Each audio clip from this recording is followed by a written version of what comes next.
town hall event tonight here at the porch. I want to just welcome our guest speakers here. We have Cole Helms with the Drug Enforcement Agency here for the region, Lorenzo Bollinger with the Harvey County Sheriff's Department, and Josh Lowe with the Harvey County Sheriff's Department. I also want to recognize some special guests here. We have Commissioner Kathy Valentine here. We have Commissioner Rod Cry here. Sheriff Chad Gay is here.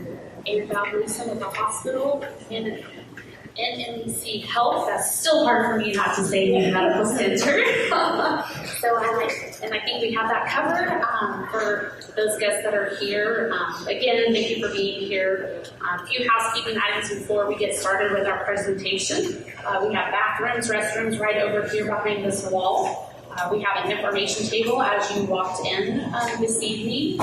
And we also have a QR code.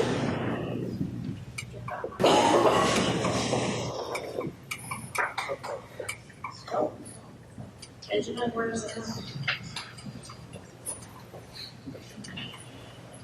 Well, it's on your agenda, so you can use that QR code on your agenda. I forgot we put that on there, but it's on your agenda. You can use your cell phone to access that QR code and share something back to our event tonight. So if you would do that, we would appreciate that very much. And then I also want to introduce our team that is here tonight. We have Benjamin Meyer over here, our prevention program director with MIR here in Newton. We have Manny Perez back here in the corner. He's the prevention specialist, and he works with youth in schools in Harvey County and McPherson County. And then Rachel Ingledow in the back there, she is our stand coordinator for MIR. She works with youth in all 5 county schools and here in Harvey County plus Peabody. And she gets to work with them and teach them leadership skills and the importance of community service and teaching them how to spread positive messages with mental health and healthy choices with their peers. And then we have Melinda Hebert back here. She is our Coalition Community Mobilizer, and I'm Melissa Schreiber, the Coalition Coordinator. We are staff for the Harvey County Drug-Free Youth Coalition. We office out of MIR here in Newton, and we also have Des Martins here. She is the interim CEO and president of MIR, and we thank them for being the fiscal agent for the Drug-Free Communities grant that we serve under. So I want to give you just a little bit of background on the coalition. In 2017, a group of community members came together at a meeting, and they heard the concerns about the increasing alcohol use from our youth in Harvey County and substance abuse here in the county. So they came together and they formed the Drug-Free Youth Coalition here in the county. Then in 2018, they applied for the Drug-Free Communities grant that is highly competitive through the ONDCP, or the Office of National Drug Control Policy, which is housed in the Executive Office of the President of the United States.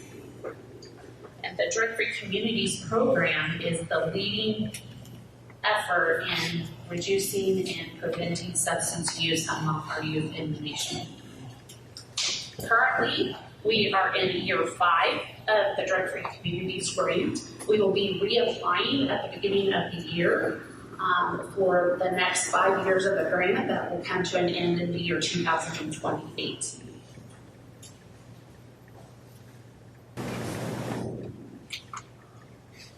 There's that QR code. And then this is our vision statement and our mission statement. So our vision is healthy communities growing healthy youth. And as we've heard in other events that we've been to, healthy can mean a lot of things. Healthy choices, living a healthy life, thriving as a community. Our coalition is about Harvey County community members working together to reduce underage alcohol and substance use in the county.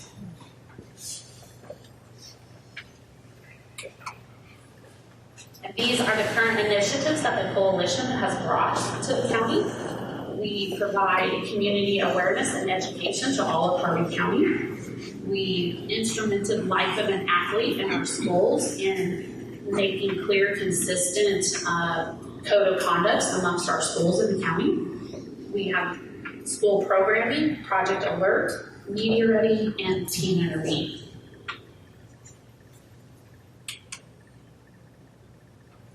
So we're here tonight because we wanted to bring an awareness and information to the Harvey County community on this drug that we know as fentanyl. We've all heard stories on the local news, the national news, local papers, national papers, social media about this drug called fentanyl. So we wanted to look and see what does that look like here on a more local level. I'm sure all of us have heard at least one story of a young person losing their life to an unintended fentanyl poisoning overdose. So we kind of wanted to bring that here locally, and so we have presenters here that's going to kind of talk to us about what they're seeing at the local level. So we'll start that conversation with a video from our partners at Natural High.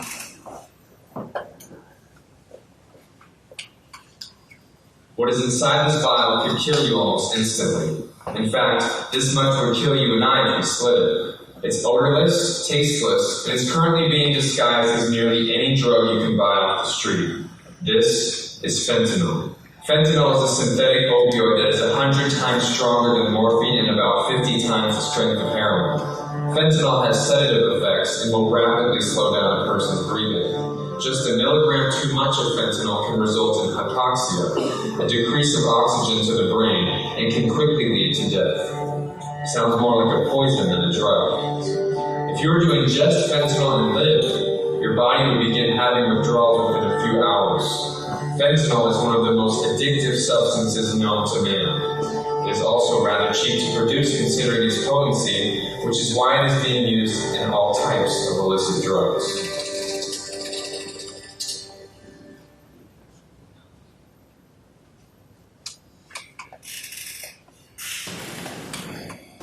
Pills, cocaine, methamphetamine, MDMA, even some instances of marijuana. Illegal drugs have been forever changed because of fentanyl. The most notable are the fake prescription pills. In 2021, the DEA alone seized over 20 million fake prescription pills made of fentanyl.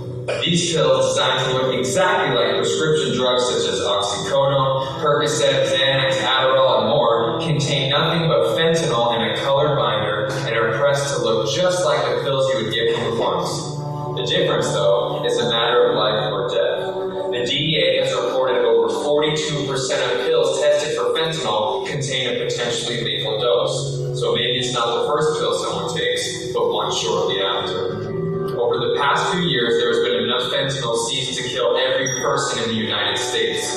Fentanyl is being found everywhere in almost every drug, but you won't know it's there until it's too late. Your decision to not try a drug is one of the most important decisions that you can make.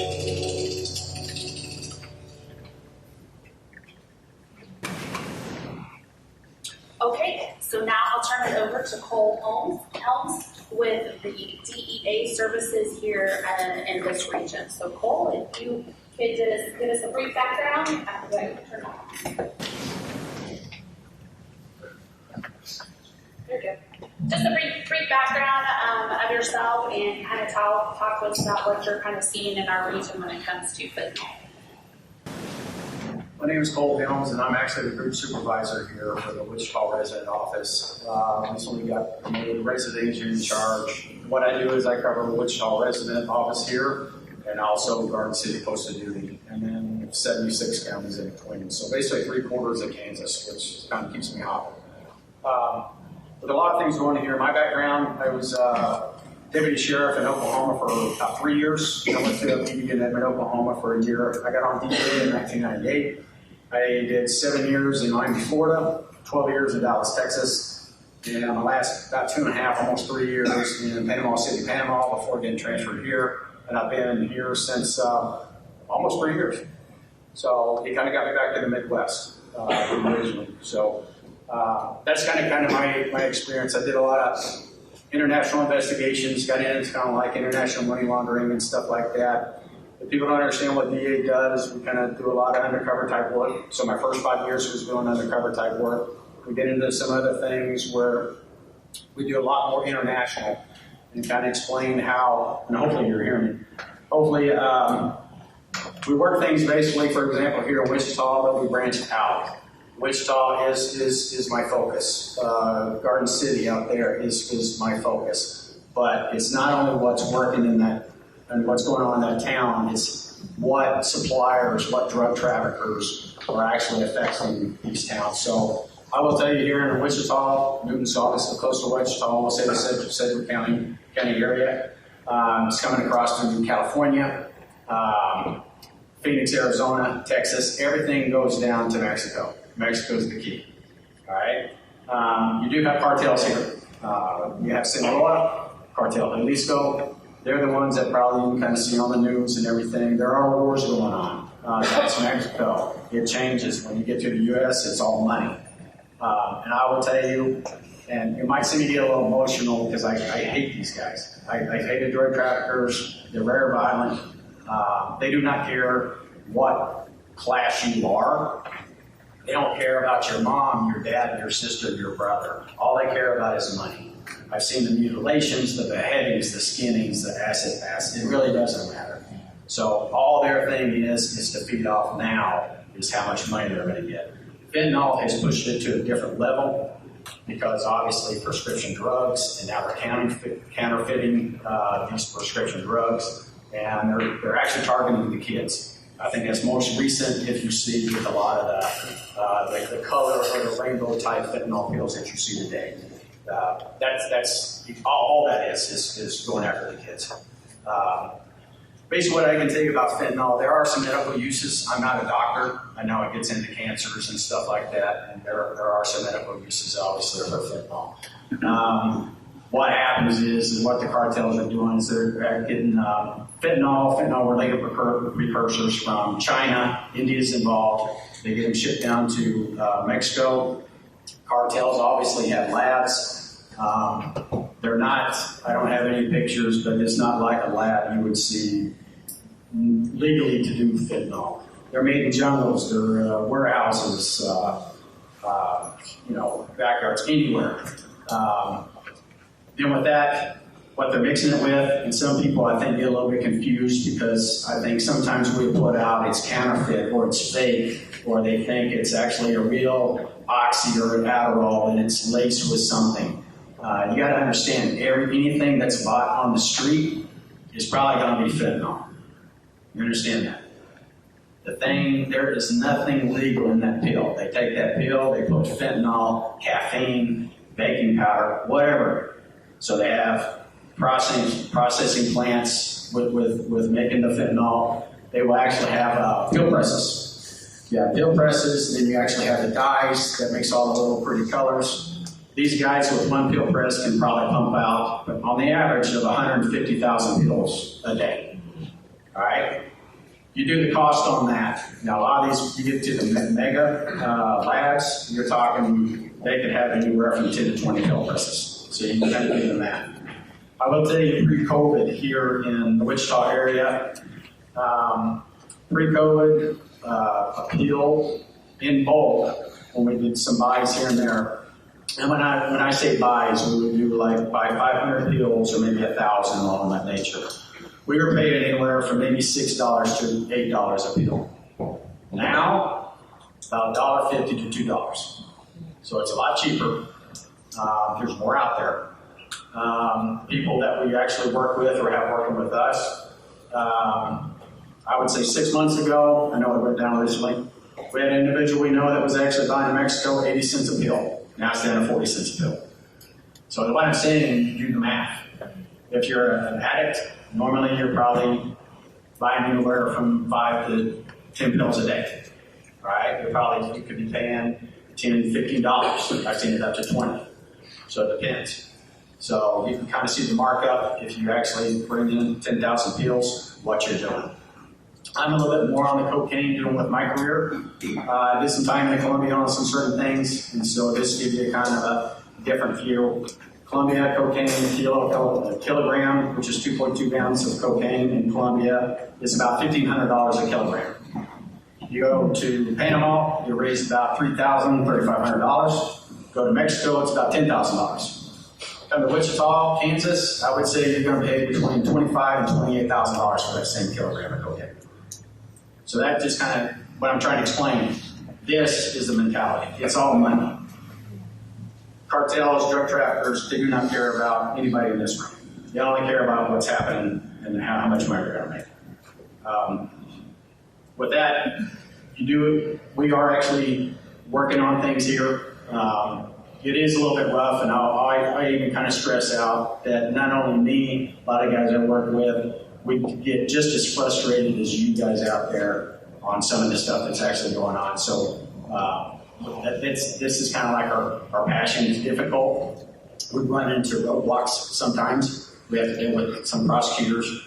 Some things that gets a little bit aggravating is when you're dealing with appeals here, they like lab results. So we don't necessarily can arrest somebody at that certain time. That's just what we have to do. So there is some things that maybe, and I put this out to the public, senators, congressmen, help us out. You gotta pass some things. There's things that actually gotta be done. Fentanyl nowadays, being in the pills, it's the blues, the M30s. That's what we see a lot. You'll have Adderall, Xanax. I've seen a few Xanax, but I would say actually the blues and the M30s is the main pills. What you're seeing here in the Wichita City County area. I will tell you also, they are putting fentanyl in everything. We've had fentanyl in cocaine, and I'm talking here. Fentanyl in cocaine, fentanyl in heroin, fentanyl in meth. We've had 2 overdose deaths here in Sedgwick County, fentanyl in marijuana. Okay? So what I'm saying is you're playing a Russian roulette on buying anything off the street. Anything, some people I know have back pains and things of that nature. I get it. Go to a pharmacist, your doctor. That's where you need to go. Don't buy anything off the street. That's just about as blunt as I think. Hopefully, I can be, because it is in everything.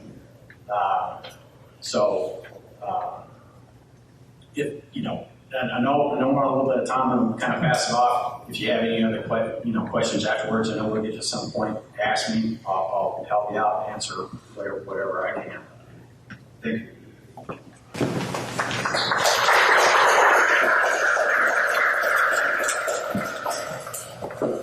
Okay, Lorenzo, if you can kind of share with us your role here in the county and with the Sheriff's Department and kind of what you're seeing here in Harvey County. Sure. My name is Lorenzo Bonrier. I am an investigator for the Harvey County Sheriff's Office. I was recently promoted to our drug task force almost a year ago. I have a little bit of experience in law enforcement. I graduated in the KLTC Law Enforcement Academy in 2010. So I've got a little bit of, not as much as Mr. Helms here, but I do have a little bit of experience on the law enforcement side here locally. I originated from the town of Hutchinson, just west of here. And just recently, about 5 years ago, I moved into the Harvey County area and I've been doing law enforcement here. So I have worked for both a municipality and a sheriff's office. So I kind of have an experience on both of those. They both have their ups and downs, certainly.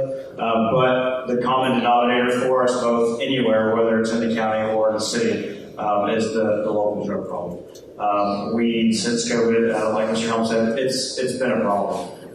We had an issue with the price of methamphetamine going up. So the availability was down. However, for the fentanyl, the availability was always there. As far as the pricing, he hit it on the head. It is a money game, and we are seeing that. Here locally, I think you can probably pay around $8 to $10 a bill. And some people buy in bulks. Here locally, we're not seeing like the 500 to 1,000.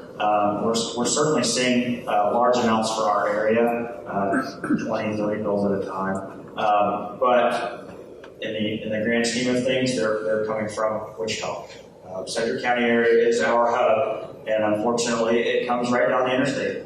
And so we are trying to do as much as we can. We can't end the war on drugs. It's never going to be ended. But we're doing our best. And unfortunately, we see the side of the drug world that some people can't get out of. We can't save everybody, but we can certainly try. And I feel that hopefully we can at least make an impact on one person, 2, 3, a handful. And at the end of the day, we've got to know that it's just a team effort. So we can't do this alone. The community's help and DFY. I've gotten a chance to speak at a couple of these town halls before, and it certainly is a community effort.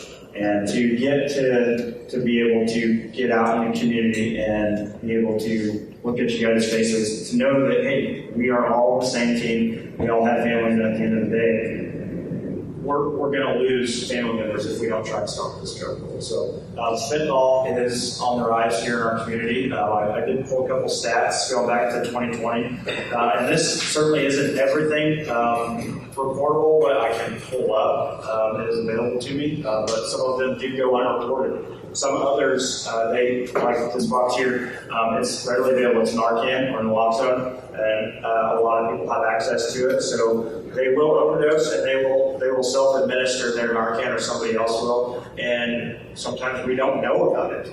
So the numbers that we can provide you are the only numbers that we can report. So back in 2020, as a whole, around the Newton and Harvey County area, we worked 14 total overdoses, with 5 of them what we believe to be fentanyl related. In 2021, we worked 10 overdoses, and 3 of those were what we believe to be fentanyl overdoses, and 2 of them were resulting in death. Certainly, since COVID in 2020, we have been seeing a rise, and just this year we've worked a total of 14 overdoses, 6 of them what we believe to be fentanyl related, and we're already up to 3 deaths. So 1 death is too many in my eyes. To be up to 3, and we're not even finished with 2022, it's definitely a problem. So again, I'm not going to take too much of the time to beat the bull to the head, but it just needs to happen. The community needs, if you see something, say something. So I'm going to hand it off to my partner, Josh Lowe, and I can kind of go over some things. Thank you. My name is Josh Lowe. I've been a cop since 2006. I started at Newton at the PD. I moved from there to North Newton, where I handled the dog, until last year, when I moved to the sheriff's office. I've gotten promoted mid-year to the narcotics division, and I just recently got a promotion to sergeant on the street, so I'll be leaving that. What we see normally are our users, and when I mean that, we have smaller amounts. So we're not seeing, like he said earlier, it all goes back to our bigger cities. So Salina, Wichita, Hutchinson. These are where the drugs come from. That's where they get distributed to, and then out from there. So we're seeing smaller amounts. If we get fentanyl, it's several pills here, several pills there. And they're using them all different kinds of ways. They're not just taking pills like you and I take prescription pills. They're storing them. They can take them orally as well, but they're taking another one. They're injectable as well. It's transdermal. It can go through your skin. So not only is it scary for the community as a whole, but for us to deal with it on a normal, everyday basis, pulling a car over on the side of the street and find it. We need gloves, and this stuff is dangerous for us. You can't smell it, you can't taste it. It can be there and just affect us really quickly. But we definitely see the issue, and we're working on it.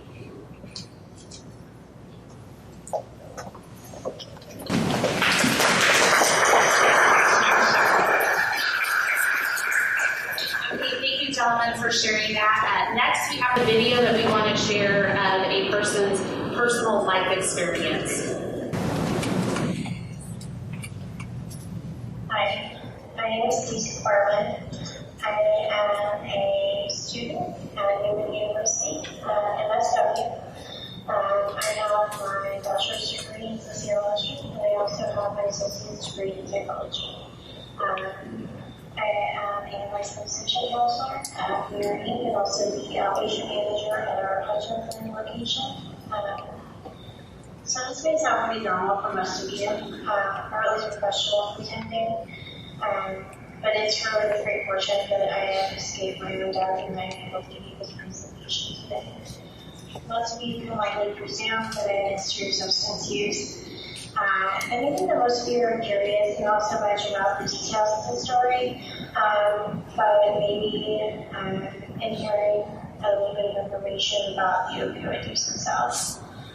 For any of you who are triggered by self-harm and or interested in kind of like scary information, I guess this is my trigger warning to you. So if you can know it. To those of you who stayed, thank you for joining me and kind of reliving this journey, not just of devastation, but the family know the recovery it's given me today and the ability to work something. I began my use of opiates pretty easily accessible through friends, family, more simple doctors, primarily with any sort of like small ailment that I could say my lower back hurts, and I couldn't really determine the cause. So usually I'm getting out kind of leads as well, prescriptions of Fentanyl and Percocet, and that's kind of where my usage began.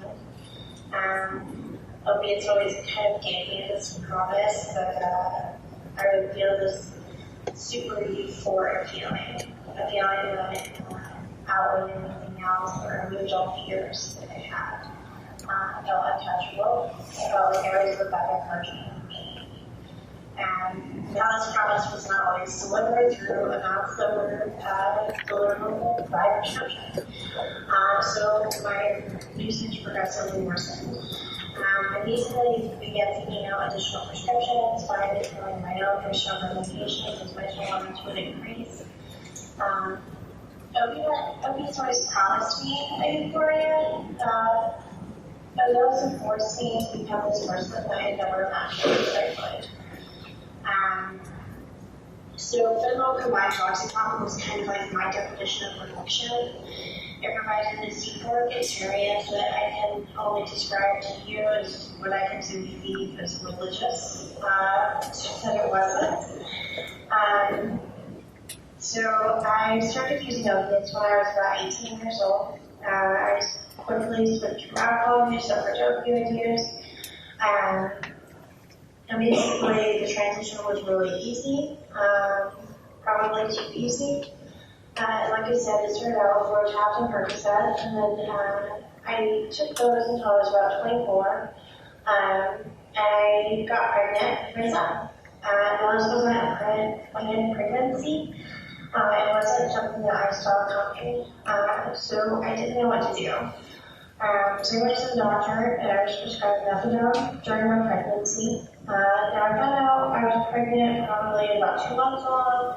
Now I'm still my 26 weeks gestation. It was 2 pounds 6 ounces with a grade 3 bleed on the left side and a grade 4 on the right. He had an hemorrhage on the right side and had shunts placed on both sides when he got like that. He was in the neonatal ICU unit at Wesley Medical Center for about 4 months and due to great staff there. He was very well taken care of. Now this event caused a lot of not just scary moments for my son, for my family, but also a lot of guilt. I felt like I had inadvertently hurt my son, like I had broken some piece of him, and I created this. And this guilt caused me to dovetail into what I would call a tornado of violent opioid use. Instead of using 1 or 2 lower tabs here and there, I started IV oxycontin, using fentanyl. I lied to the people that I love the most, and I did extraordinarily dangerous things to get what I wanted, and that permitted me to get and use more. I risked my life, and that really seemed minimal compared to what opiates took away. It took away that guilt and shame momentarily. I continued to live in undeniable danger, and attempted to appear stable to everyone around me, but as most of us know, you don't want to do that for so long. And that only works until it doesn't. I functioned in this manner, basically as a normal, productive member of society, and continued my usage. I maintained my use continuously for about 8 years, and fentanyl was mostly industrial prescribed patients who were in severe pain or cancer patients. I basically became on patches next time, those square patches that had gel inside. We would cut them open, push out the gel from the inside. You could either eat the gel or intravenously break down that medication. I think the fentanyl that you're seeing today is some of the same sort of medical and also man-made. Now we would buy a couple strips and then intravenously use those or eat the gel, and then I use Oxy combined with that. So my opioid use was just unreal, and my tolerance was pretty high. So overtly, like my treatments were timing, outwardly my whole demeanor would change. Essentially, I went from a pretty average person to this girl that you can imagine. She was like an intervention, just kind of nodding in and out, until I could find something that would pick me back up. I'd be able to see any need for sleep or eating, except for when I remembered to. But there was something that I learned quickly from combining fentanyl, oxycontin, and methamphetamines. And there was something that I never really grasped in there. And that's when you combine a whole bunch of substances, it makes you super weird. You're going to see things that make zero sense. You're going to believe those things because they're based on the real things that you see and the real things that you hear. The paranoia will prevail. Psychosis will take over.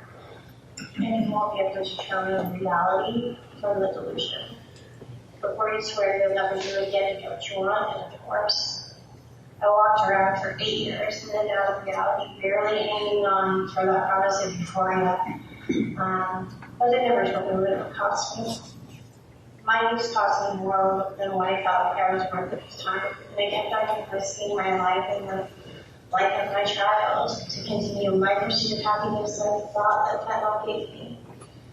I was a scared person. And then finally, I feared the person I was becoming. But when that fear became bigger than the person I was turning into, that fear of change became smaller, I decided to listen to somebody else, which got volumes about the person I was turning into. And when I decided that I would listen to someone else, that moment changed my life. I'm so happy that I feared the person that I was turning into because it gave me the willingness to change my life and the desire to live, and it gave me the possibility of hope. I took that possibility and made it my sole intention to never become that person again. I've been in long-term recovery since November 25th of 2013. Some of you may not have guessed that I was addicted to opiates, or maybe like violently, just and desperately addicted to any sort of drugs and alcohol. I think that's kind of my first point of this whole entire thing, is that we want to show the world that we do recover. Thank you all for listening to my story today.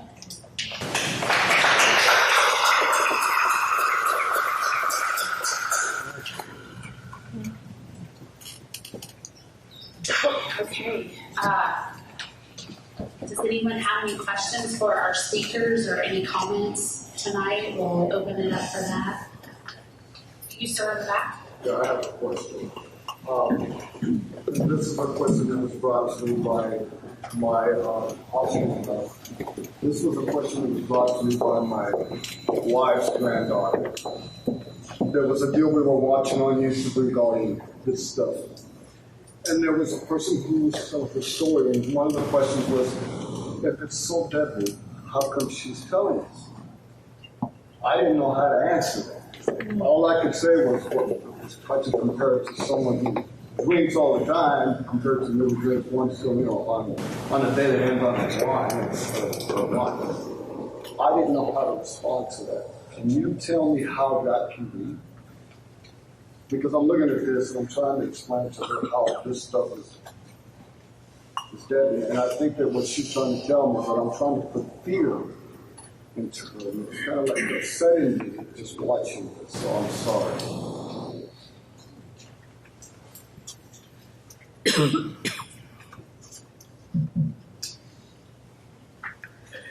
I understand what you're saying, but that's the thing is I think now, obviously doing these town halls kind of coming together. We have some people that are kind of older like me, so if you remember the crack epidemic, when all that came out, the main thing was trying to wrest your way out of this. It's not going to happen. This on fentanyl. All right. The biggest thing on this is actually educating. What you're doing now is coming together. I brought some pamphlets back there, and I know I had some other certain things. One of the things I brought out was the emojis. To kind of tell you a little bit on this stuff and how they're targeting is the phone. And we all know you can kind of date yourself that when cell phones come out, when it was around, it was the size of a brick. And I remember having pagers. And I mean, nowadays, everybody's got a phone. And kids know how to do everything on the phone. They're putting the kids and they're going after them on Snapchat. That's the main thing. Social media is the name of the game. Sir, to be honest with you, it is. We're all parents. I have kids. I have 3. So it's actually trying to sit down and talk to them. I don't know how old this person is. She's in Chisholm, so I'm not sure. 13, 12. 12. Yeah. So that's 7th and 8th grade school here, hopefully. Okay. You got to sit down and be basically honest with them. I think. I think nowadays is actually everybody's asked me. Been 24 years, almost 25 years with DEA. 4 years as a cop. I can tell you the biggest thing to fight against drugs is actually just being a mom and a dad and being in your kid's life. And kids that you're out there, be happy that your parents are actually want to be in your life. Okay? I mean, you get in law enforcement for this long and you see all this stuff. That's just from my heart. What I see is, is just. It is kind of like a scary thing, but you got to settle down. You have to have conversations with them. And you have to be honest with them. Kids nowadays, they're not stupid. They do stupid things sometimes, but they're actually listening. But you got to sit here and kind of sit down and kind of talk to them. But I think that's what we're kind of doing now, especially within the last year, this thing has exploded. Is trying to get out to the public and actually teach, because I can tell you this is like COVID. This ain't gonna go away. It's here. So it's up to us to sit here and you all out here to kind of spread the word and get out here and either work with schools, work with the police, have us come out and do these things. But you also got to actually be kind of the parents that kind of help out and deal with this. And the education is what I'm saying. I'm not really sure if I'm answering your question because I'm not actually in your spot. I think the thing I'm going to just say is like playing Russian. So actually, just this past year, to kind of go off of the situation that you're probably dealing with, we were called to a specific house twice in 2 weeks of an individual that had overdosed from fentanyl. And the first time we had CPR and 5 rounds of Narcan administered before she was able to come back alive. She was clinically dead for the time that she was under, and she was code blue. She was able to come back. We were able to administer Narcan, and she came back. Unfortunately, she refused treatment. She did not want to go with the meds, and we tell as many as we can, this Narcan will wear off. The opioid will react again, and it will take over. And that same month, actually the next week, we were out at that house again, and again, 3 more rounds of Narcan and a round of CPR on the same person within 2 weeks, and she again refused to go to seek treatment. She was in a situation to where she has had a lot of loss in her life. She's lost her 2 kids. And her and her boyfriend have just sought the addiction over their family. And I think what Mr. Helm can say too is it's a support system. We have to have that hard justice with our children. I have 2 young children of my own, and I can't imagine the day that it will come that I have to have that serious talk with them that say, hey, this is here, be aware, because the reason why we're here is because it starts in our youth. And what we're seeing in our high schools and our middle schools are a lot of vaping, a lot of THC and marijuana usage. And as he had alluded to, Wichita has had 2 overdose deaths from fentanyl being mixed in marijuana. Marijuana is kind of the gateway drug in our youth. And so we're seeing that, and they get that high. And that high is better and better and better, and they just keep going back. And I wonder the same thing. I don't know how this young lady could go through 2 rounds of CPR and almost 10 rounds of Narcan in 2 weeks and still says no to help. So again, it is a team effort, and we just have to have a support system. If you see somebody that needs help, reach out to them.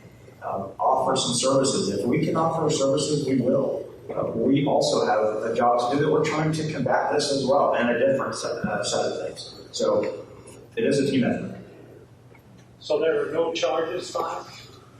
So I can't really speak to the criminal side of things. There were charges filed.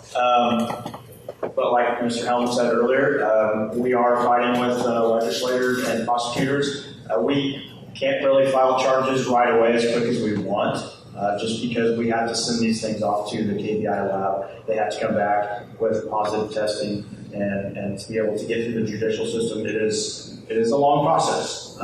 We do file charges. We just don't take it lightly, but unfortunately still go back to it. Jail term, probation, community corrections, they can only do so much because it is a big problem in our area, and as well as Cedar County and Wichita area, that our judicial system is probably backlogged from just simple users. And like you said earlier, we are locally seeing the users, not much of the high-level dealers that Cedar County sees, but we still have those street-level, low-level dealers too. That's what we're here to try and combat, because they are the reason why we have to respond to all these overdoses. I have a question. As far as our schools go, basically I brought my kids here. You gotta have those conversations. I worry about it all the time. I just want to make sure they're listening, because sometimes we feel like they don't listen to us. They gotta have an outside source. So I appreciate you guys having us here to be able to talk to them. But my concern is a lot of people don't know what an overdose looks like, especially when it comes to this in youth or in any age group. So are there going to be resources as far as schools having Narcan on hand in case there's an overdose that happens, to the youth at school? Or is there going to be Narcan available within our community to be able to be accessible in case a situation like that happens? And I will share that there are organizations and agencies here that are working on getting Narcan training in our schools and available to school nurses or administrators, or both. We do have some more information on that here at the end here, so we'll be sure to share that with you. But a good point. Hey fellas, does Newton PD carry Narcan in their car? Most of us have Narcan on us somewhere. I know we're working on making sure that all of our guys have it, but the problem we come up with is the temperature control of it. Most of the medicine used has to be kept at a certain temperature when we work outside. In the cold to heat. So if it's left in the car, so it has to be on our person. But I personally carry one in the pouch on my vest every shift that I work.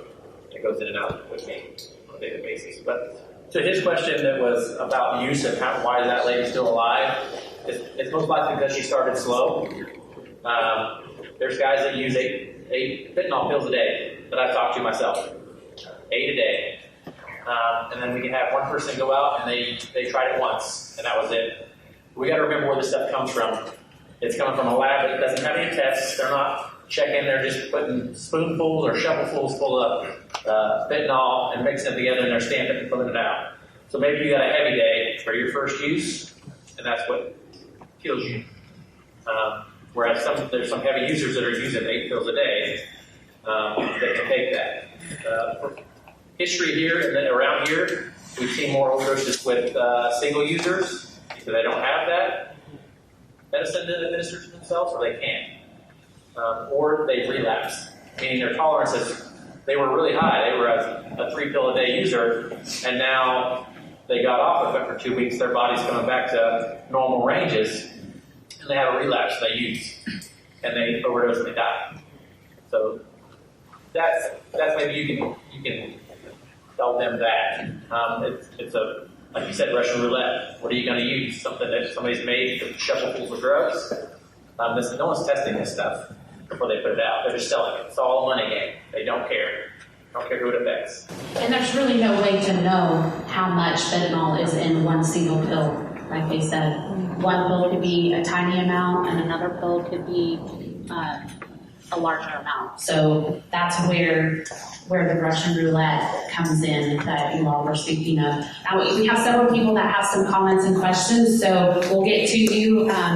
The lady back here in the back. Hi there. I'm going to qualify myself first. I'm a recovering drug addict myself. I came in July 13th, July 4th, 2015. I apologize. So over 9 years clean. So this is a new epidemic for those of us who are even drug addicts. I say that because now I work in inpatient drug and alcohol treatment center. This is something we see every day. One thing that I don't feel is talked about enough is how these withdrawals from fentanyl themselves will kill you. We see kids come in all the time who have tried to get off the fentanyl and then make heroin, which again, those withdrawals will kill you. I'm lucky enough to work in a private sector where people have insurance to come in, where we have a medical detox to assist in those. However, what we see in addicts is a lot of them are kind of the lower class where they don't have insurance, they don't have things to help cover a medical detox. And that's a lot of what we see is, well, the only way to withdraw from this safely is to go to a hospital and rack up a big hospital bill. What are we doing to encourage recovery in that class? Because while I'm all about harm reduction, let's do that, absolutely. We're never going to do this work. Help these people that don't have insurance that can't afford to go to a medical detox to the hospitals. Yeah, you're exactly right. So that is another piece of the conversation to start talking about, getting treatment for the folks that either don't know where to go or can't pay for it. I will add to that, our facility does have connections. If somebody has zero insurance, like no state insurance, even zero insurance, they can call our admissions and they will get them hooked up with a guy that will give them an insurance that we accept for like $3 a month. It's stupid cheap. It gets to nothing. So, yeah. Well, thank you so much for sharing that information. Amy, did you have something to say? Yeah. What does it look like? I mean, do you have telltale signs for these people? I mean, she's the gal that gave her testimony was saying how she functioned on a daily level. Are there things that you can look for or that you can spot so that you know if someone's using fentanyl or not? So in 2020, I was given the opportunity to go to a drug recognition expert training. And what that entails is it's a rigorous training to where me as a law enforcement side, we are able to enforce not only alcohol DUIs but drug DUIs, because we are seeing a lot of an uptick in drug DUIs as well. So with your question as far as what does a fentanyl user look like or an overdose look like, more along the lines of an opioid, we're looking, they're just kind of on the nod. They're really lethargic. At times, their pinpoint pupils are constricted. So things like that, they slur their words. It very well mimics an alcohol drunk, very much so. It just doesn't have a smell as a drunk. So with that, we're looking for the telltale signs, and unfortunately, some people get used to their doses, and they can almost look normal. And they're not just using fentanyl by themselves. With the polydrug users, multiple drug classes at the same time. So rather to not just look for constricted people. Their people may be normal because they're using something to counteract the opioid that will then counteract it, so such as meth. So they have an upper and a downer. So and we've actually had some instances on the roadside to where they are on a long trip home or wherever, and they have already taken their fentanyl dose for the night, but they can't stay awake enough to get home, so then they will hit their meth pipe. So it's just it's an evil combination, and to where so you have a downer and an upper, so that person may just look normal as an average person. So as a drug recognition expert, we have to kind of siphon through that to determine whether or not is an opioid causing this psychoactive effect, or is it the stimulant, and whether or not it's even causing any sort of impairment. It also depresses your heart rate, so your blood pressure is down, and that kind of is the depression of your heart rate is kind of where we see the lines of overdosing, to where they just stop breathing, they just become real lethargic, and sometimes if they're by themselves, they can't administer this Narcan to counteract their high, and unfortunately they die if they can't come off of it by themselves. So. Okay, let's go around the room here. I know we have a lady in the back that wants to speak, and then we'll kind of go around the room. Sorry, so I'm Mrs. Sweet, in addition to trauma, and I think, I was going to say this earlier, but you left. One of the things that I've learned about Narcan is that when you take it, it kind of resets your body. So, you've taken this fentanyl, you've taken Narcan, and you may have been taking 8 pills a day before, but now you've taken this Narcan, and it kind of puts you on reset. So you go back to take 8 pills a day and you die, because your body is not. You've lost your baseline. And so that's kind of a thing that I think a lot of people don't understand about how people can be here and then some people aren't. And the other thing was somebody asked about, somebody asked about charges being pressed. And I think one of the things that we also don't quite understand is that when we focus more on, and it is important, accountability is important, all of this is important, but when we treat a gaping wound with a sledgehammer instead of treating it with stitches, we're not really fixing the problem. And so by seeing people in addiction, and even if you don't have anything for them, you can at least have compassion to throw something other than shame and guilt with them. That may save something. Because the only reason I am here as a student going into therapy for addictions is because I have been here for 15 years. And I can't tell you how many times in my chair I have had people say, I have never told anybody that I am addicted. But because you're here, I can say this to you, And so the only thing I can offer you is, if you come in sober, I gotta help for you. And that has kept people out of addiction. It can be that simple for some, not for everyone, obviously, but when you can live with compassion for people instead of focusing purely on punitive things, you might be surprised how far that goes. It doesn't mean it can't be accountable or shouldn't be accountable. It just means that compassion goes a lot farther. And in Christ, compassion goes a hell of a lot farther. Right. Right. Thank you for saying that. That is an important reminder of compassion, especially when it comes to addiction, for sure. Okay, anybody? Okay, Ed? Yeah, I would like to make a comment. Department of Homeland Security, Alexander Mayorkas, says our border is secure.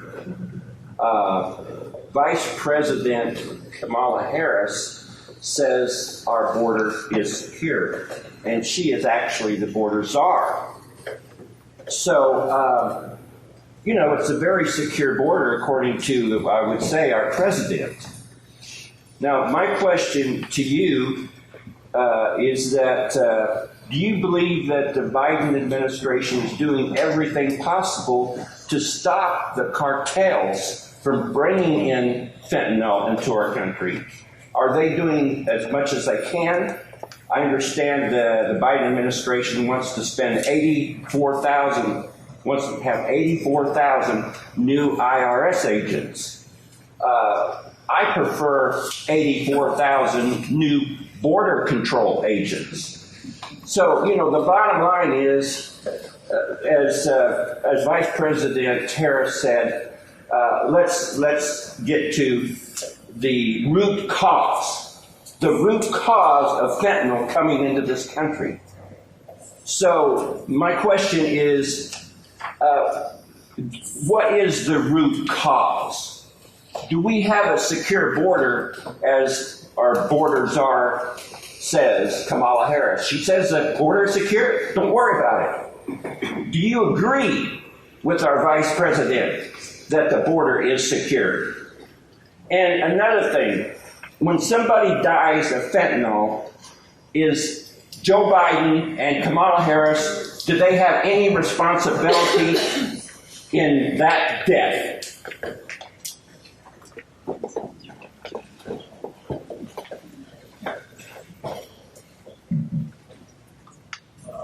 First, I understand what you're saying. Second part, I got to tell you, I work for the DEA. I'm not on immigration. It's kind of one of those things. You do some stuff at the border, what's coming across. It's hard for me to kind of tell your questions on immigration because that's not really what I work and that's not my expertise. I can tell you for who I work with the Drug Enforcement Administration, it doesn't matter what president, what vice president, or whoever's in there, I do my job. Okay? I've been in there, I would say, a lot longer, and that is my goal, is actually to enforce the federal narcotics laws. I'm not really sure if that's satisfying you, but that's about what I can tell you. I will tell some people, just to kind of expand a little bit, real quick, on some of these things where you're talking about the pills. With the DEA, with the lab, in 2021, we have seized, I think she mentioned before, 20 million pills. That's more than what we seized in 2019 and 2020 combined. I can tell you in 2022, we're going to be way over 20 million pills. They're also finding out is that 2 milligrams is what can actually kill somebody and send somebody an overdose. Now, every 10 pills, 4 out of 10 pills are finding at least 2 milligrams of fentanyl that's in that pill. All right? Now, they're looking at 2022 right now. Their lab results are saying it's 2.2 milligrams, so it's going higher. I do know our DA lab has actually seen 8.2, I believe it was, 8.2, 8.3 milligrams. I can tell you, I don't care how many Narcans you use, you're not going to count it. And that's one of the problems, and I don't want people to get deceived either. Narcan is good, it's true, but it doesn't work every single time. I know there's cases and work with other DA offices. I know there's one actually in Kansas City. They Narcan the guy 6 times. He didn't come out. So, best thing is trying to get this and work on some things. Right, that's kind of why what the coalition wanted to do is bring awareness to the community as a reminder. Frequent conversations, often shorter, but more often, are oftentimes more effective than one single long conversation with our loved ones and our children. This mic keeps going out, sorry.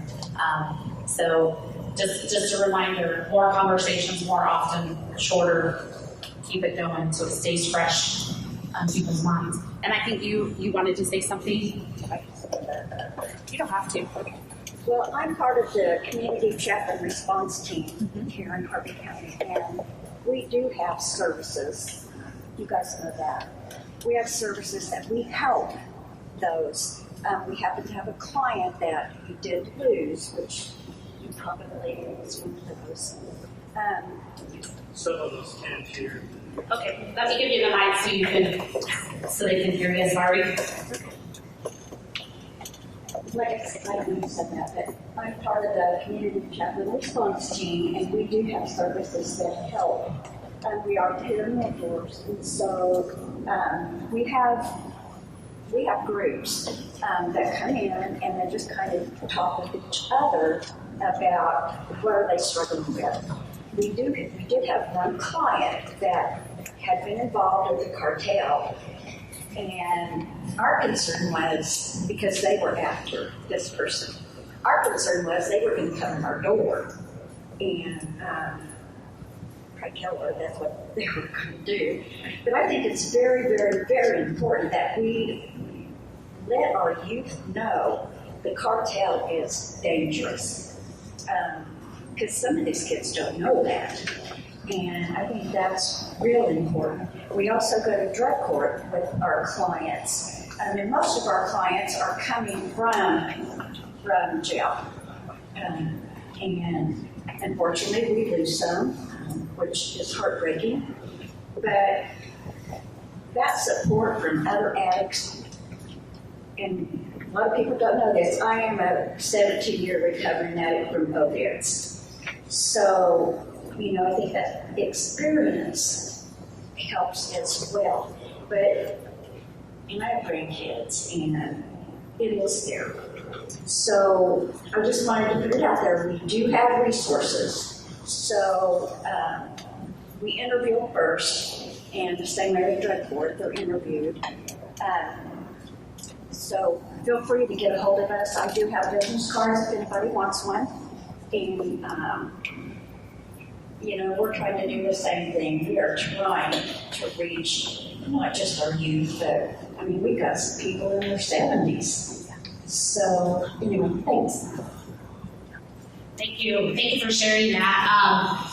Just a reminder, there are agencies out here and a group that meets through the Harvey County Resource Network that offers information about services that all of the agencies in Harvey County have to offer. So if you don't know where to get a service, there's probably someone out there. And here in a little bit, we're going to have, like I said, one of our partner agencies kind of share what they're doing and what they have coming up, because it is about community and building the community and being there and being aware and having those conversations, to help with this, with what's going on. Joe, you had something you want to say? I do. A couple of things. Master Trooper Owen with Kansas Highway Patrol. I'm also a drug recognition expert, just like Mr. Bowringer. A couple of things. First of all, I know it's a common misconception that just because we wear a badge and we're out there enforcing the laws in the state of Kansas, it doesn't mean that we don't have compassion on these people. We really do care about how this affects them and their families, right? And so to see the judicial system in Harvey County develop a drug court system, I am excited about that. I've been a cop in Kansas for 20 years. I was on a drug task force in Cowley County, Kansas before I came to Highway Patrol. So 15 years ago, I worked my first fentanyl cases. This is not new, but it is growing. So some things on that. We do care about these folks. We don't just want to put them in jail. I'm excited about the drug court system that's been put in place. But over here, I've heard a lot of people asking about overdose. So can you just kind of tell them some symptoms, so the blue lips, the reduced heart rate, the reduced respiratory rate, all that kind of stuff. Can you just kind of go into that so people know how to recognize an overdose when they see it? Yeah, and Trooper Owen, he kind of hit it on the head there. The most common one is the depressed heart rate. They just almost get into a lethargic, sleepy sense of their body. They just, when opiates are acting on the receptors in the brain, it's almost just cutting off the oxygen, and then your blood pressure kind of goes down. If you do start losing oxygen, you do start to turn blue. Your lips will turn purple, and eventually you will stop breathing. And that's the point of Narcan, is to try and counteract what the brain is thinking is a good, but it's actually a bad. And like Mr. Helms said, Narcan's not going to work every time. Like the individual I was talking about, the young lady that we had used 5 rounds of Narcan on her. That just goes to show you how much it's acting on the brain. And to combat that, we don't know how much that individual took before we get there. We're always there after the fact, or how they took it. And because the way that some of them like Deputy Lowe, he hit on there, they're sorting it, they're injecting it. So sometimes it's getting to the brain faster than just ingesting it into their mouth and transdermally through the skin. So when an overdose happens, we have to get there quick. Blood pressure's down, the constricted eye pupils, and just that lethargic state. And it kind of looks like, they're beyond help. But we do everything we can, CPR, to try and keep the blood flow until EMS can kind of get there and assist. And we don't carry a whole bunch of Narcan, and majority of the Narcan that we do carry are more for us, unfortunately. I do know of, I think this last year, Reno County held almost kind of a semi-drive-through for Narcan, for users to drive through and get free supplies of Narcan, which was fantastic. But unfortunately, that also kind of says, okay, here's your Narcan, go use your fentanyl, you're okay. Yeah. But that's not okay. And that's kind of I understand the message. They don't want people to overdose, and they kind of support the team users to use while you're a buddy system.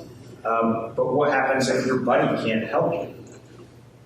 That's why we need to, if you see something, say something. And a lot of it that's fentanyl related it's becoming an endemic, and we have to combat that. So that was a good question. Yeah, exactly right. Okay, you sir. I'd like to clarify, or have somebody clarify what this gentleman was talking about. Is all the fentanyl coming across the southern border, or is it getting in here other ways? Oh, there's tons of ways. There's tons of ways that actually is coming in. Yes, it is coming across the border through, and I can take it in cars or whatever. I just don't deal with immigration. I understand. Make sense? Okay. Anyone else? Is there like an ideal, or not ideal, I guess that's a terrible term to use, but like an average time that you guys have to respond between when the overdose starts as to when the Narcan can be administered to save somebody? Is there like a time frame that, I don't really know if you can save somebody that's used it and nobody called for 20 minutes and then... And a lot of that's unknown when we get there anyways, so if we see those signs, we usually just administer it. It's not going to hurt them either way. Right. It's going to work with what it can work with, but we'll always give it a shot when we come, just like life-saving. It's part of that. We don't know how long they've been down. If they're using by themselves and somebody found them, how long they use really isn't any question. But when we talk about our overdose deaths, those are the known ones. We have some that, if you take a pill, one pill, and you die, they don't tell me later on that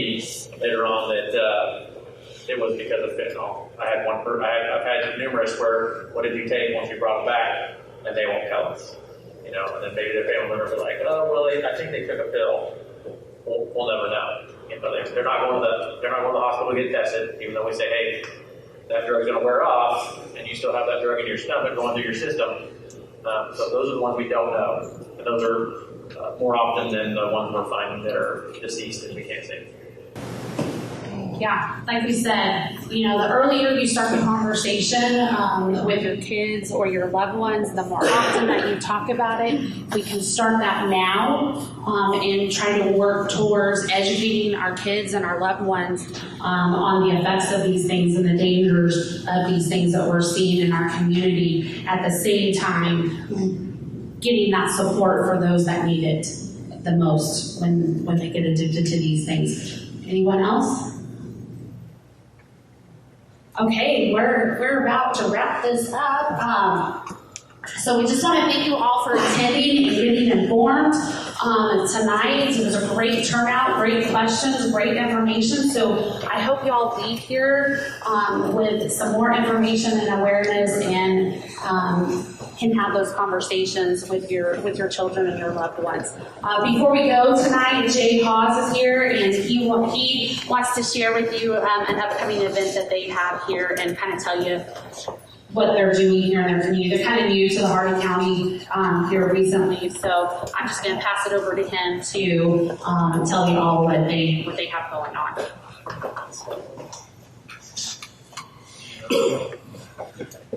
Good evening. I think that mic's going to die on me, or like halfway through it. So, my name is Jay Hawes, and I am a community health worker, and I work for KU Med Center, based here in Harvey County at the health department. And we have a team of CHWs here tonight, and we want to help us as a community to continue this. And so, I'll get this back. But we are going to, in the month of January and February, we are going to have a Narcan training and access, where we will not only be training people on what to look for in an overdose, if they're in that situation, how to understand what to do, who to call, what to do until our emergency response services get there, but also how to administer Narcan in the event that you need to, what it looks like, how to do so, and then we'll be providing each attendee that night with 2 doses of Narcan. Not give it to them, but they will be have that for them so that they can use that in the event, and hopefully they never need to use it, right? But we want to provide our community with resources and tools in order to be able to do that. Our event is here at the door. When you walk out, you're going to be getting one of these cards. It's a QR code. You can register now for those events. There's one in January, one in February. It's going to be right here at the porch, same time, 6:30 on a Thursday night. And we only have a limited amount of resources for that, so please sign up quickly because we want to make sure that we have enough for you to attend. I will be here afterwards if you have any questions about that event, what that looks like, and what we're going to be doing. But before I go, to the mom who brought your kids, thank you. I appreciate that.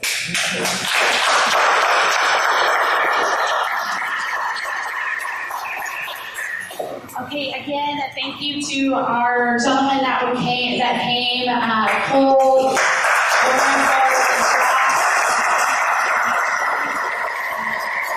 thank you all for being here. This is about the community coming together as a community to look after one another and address these things that affect our own lives and the lives of our loved ones around us. So continue those conversations, shorter conversations more frequently. That's a proven fact there. So everyone have a good night. Be safe out there and try to stay warm. I think it's going to get colder here.